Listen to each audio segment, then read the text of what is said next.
प्रभु यीशु मसीह के मधुर और सामर्थ्य नाम में आप सबों को एक बार फिर जय मसीह की। मैं रवि आइजक आप सबके सामने एक बार फिर आया हूँ। हम अध्ययन कर रहे हैं प्रभु यीशु मसीह के क्रूस की महागाथा। ये हमारा 7वां और अंतिम भाग है। इसके बाद हम अध्ययन करेंगे यीशु मसीह की क्रूस से बोली गई वो 7 बाणी।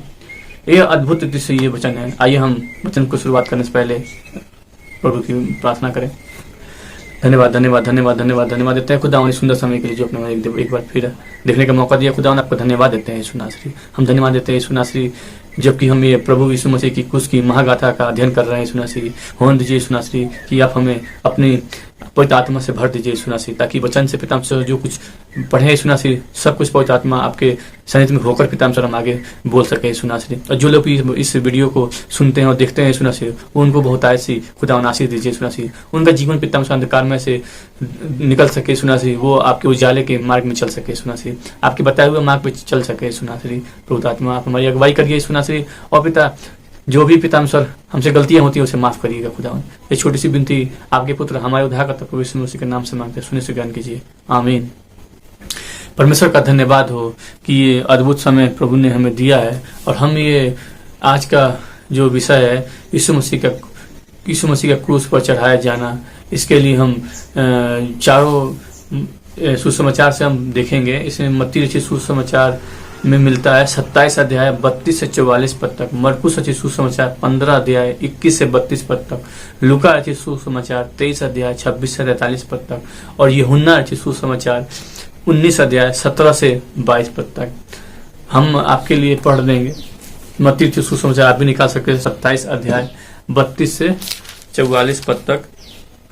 27 अध्याय 32 से 44। बाहर जाते हुए उन्हें सिमोन नामक एक कुरैनी मनुष्य मिला। उन्होंने उसे बेगार में पकड़ा, उसका क्रूस उठा ले चले उस स्थान पर जो गुलगुता अर्थात खोपड़ी का स्थान कहलाता था। पहुंचकर उसे पित्त मिला हुआ दाखरस उसे पीने को दिया, परंतु उसने चखकर पीना न चाहा। तब उन्होंने उसे क्रूस पर चढ़ाया और चिट्ठियां डालकर उसके कपड़े बांट लिए और वहां बैठकर उसका पहरा देने लगे। और उसका दुष्पत्र उसके सिर के ऊपर लगाया, ये यहूदियों का राजा है।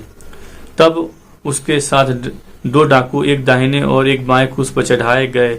आने जाने वाले सिर हिला हिलाकर उसकी निंदा करते थे और यह कहते थे, हे मंदिर के ढाने वाले और 3 दिन में बनाने वाले, अपने आप को तो बचा। यदि परमेश्वर का पुत्र है तो क्रूस पर से उतर आ।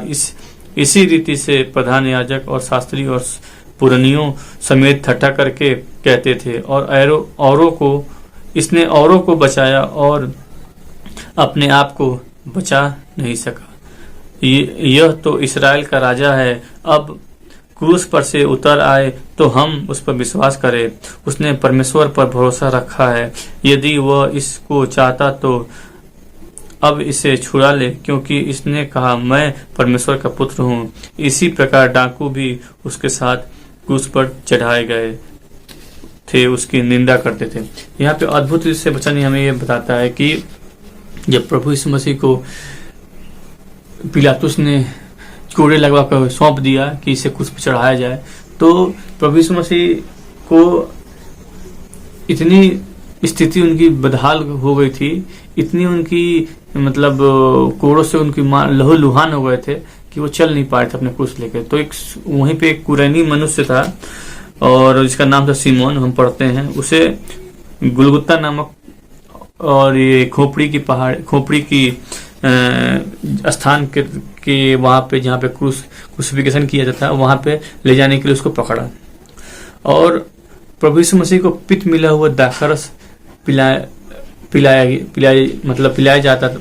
जाने के लिए उसने दिया, लेकिन प्रभु यीशु मसीह उसको नहीं पिए।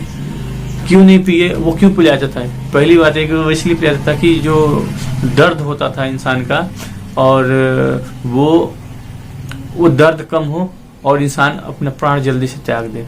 प्रभु यीशु मसीह ने वो जो पित्त दिया हुआ दाखरस था उसे चख के छोड़ दिया।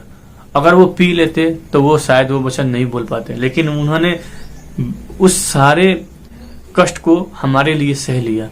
कि हम ये ना कहें कि हे प्रभु हम दुनिया में रह के ये चीज नहीं कर सकते, क्योंकि प्रभु यीशु मसीह ने मनुष्य रूप में आए, उन्होंने 40 दिन तक उपवास किया और हर एक जिल्लत, हर एक दुर्दशा सही जो मनुष्य अपने शरीर रूपी वो संसारिक रूपी में ही सही, उन्होंने कोई परमेश्वर से शक्ति नहीं मांगी या कोई परमेश्वर ने इससे ये नहीं कहा कि हे प्रभु हमसे छुड़ा ले।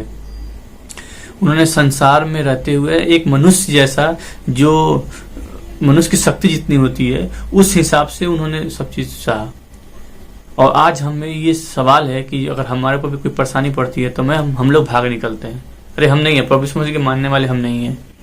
हमारे पास ये मिसाल है प्रभु यीशु मसीह का। लूका के सुसमाचार में थोड़ा सा हम इसमें अलग पाते हैं, 23 अध्याय 26 से 43 तक है। उसमें थोड़ा सा यीशु मसीह ने यरूशलेम की स्त्रियों के लिए बोला है।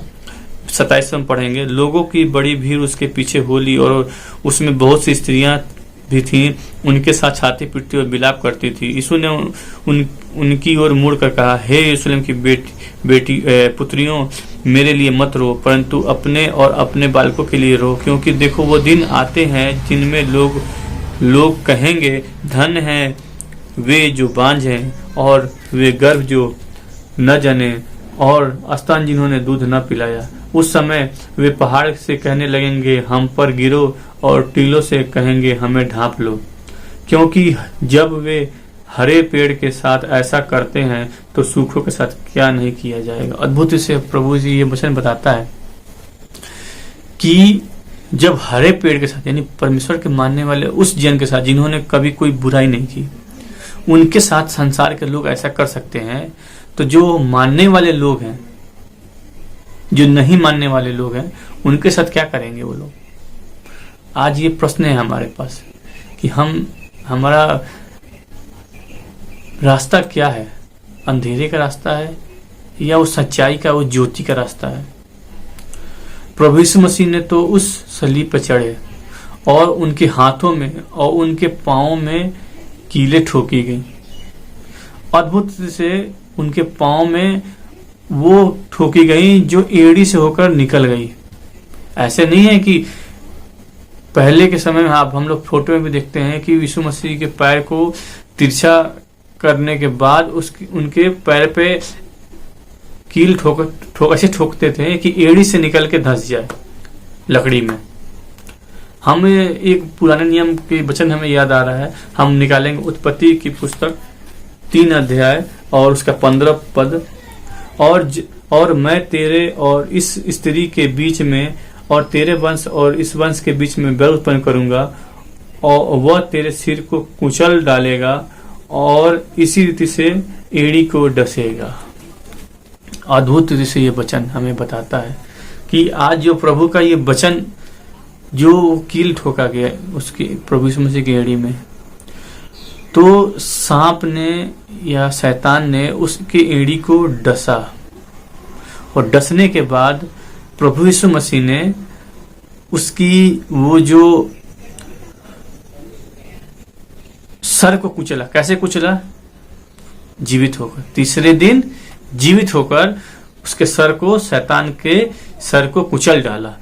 ये अद्भुत से, ये जो पुराने नियम में जो उत्पत्ति की पुस्तक में जो लिखा हुआ था, ये चीज प्रभु यीशु मसीह ने पूरा किया। आज हमारे लिए मेरे प्रियो, आज हम प्रभु यीशु मसीह पे भरोसा करें, प्रभु यीशु मसीह पे विश्वास करें कि वो संसार में रह के सांसारिक होते हुए भी संसार की हर एक बुरी युक्तियों का सामना किया और इस सांसारिक शरीर में ही किया।